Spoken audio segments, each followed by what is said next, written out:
കമ്മ്യൂണിസ്റ്റുകൾ ലോകത്തെല്ലായിടത്തും അങ്ങനെയാണ്. സ്വന്തം രാജ്യത്തിനെതിരെ പ്രവർത്തിക്കുക, പറയുക ഇതൊരു ശീലമാക്കിയവരാണ്. അതുകൊണ്ട് തന്നെയാണ് ലോകത്തെമ്പാടും നിന്ന് കമ്മ്യൂണിസ്റ്റുകളെ തൂത്തെറിയപ്പെട്ടത്.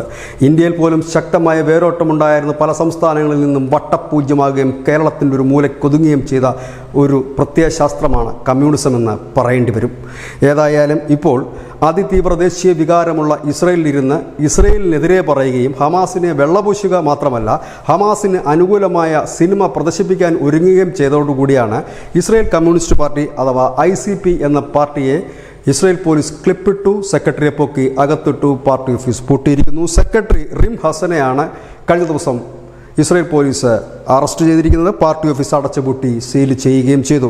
കഴിഞ്ഞ ദിവസം ആർട്ടിസ്റ്റ് മുഹമ്മദ് ബക്രീൻ്റെ പുതിയ ചിത്രമായ ജയിൽ പ്രദർശിപ്പിക്കാൻ ഒരുങ്ങുന്ന സമയത്താണ് ഈ കമ്മ്യൂണിസ്റ്റ് പാർട്ടിയുടെ നേതാക്കളെ അറസ്റ്റ് ചെയ്തതും ഈ പാർട്ടി ഓഫീസ് പൂട്ടിയതും. ഈ കമ്മ്യൂണിസ്റ്റ് പാർട്ടിയുടെ ഓഫീസ് പൂട്ടിയതിനെ പ്രതിഷേധിച്ചുകൊണ്ട് രംഗത്തെത്തിയത് ഹമാസിനെ പിന്തുണയ്ക്കുന്ന പാലസ്തീൻ പാർട്ടികളാണ് എന്നുള്ളതും ഇവർ തമ്മിലുള്ള അന്തർധാര സജീവമാക്കുന്നു. ഏതായാലും കമ്മ്യൂണിസ്റ്റുകൾ ലോകത്തെല്ലായിടത്തും ഒരുപോലെയാണ് പ്രവർത്തിക്കുന്നതെന്ന് മനസ്സിലാക്കാൻ ഈ ഒരൊറ്റ വാർത്ത മതിയാകും. ന്യൂസ് ഡെസ്ക് മുസ്ലിം മലയാളം.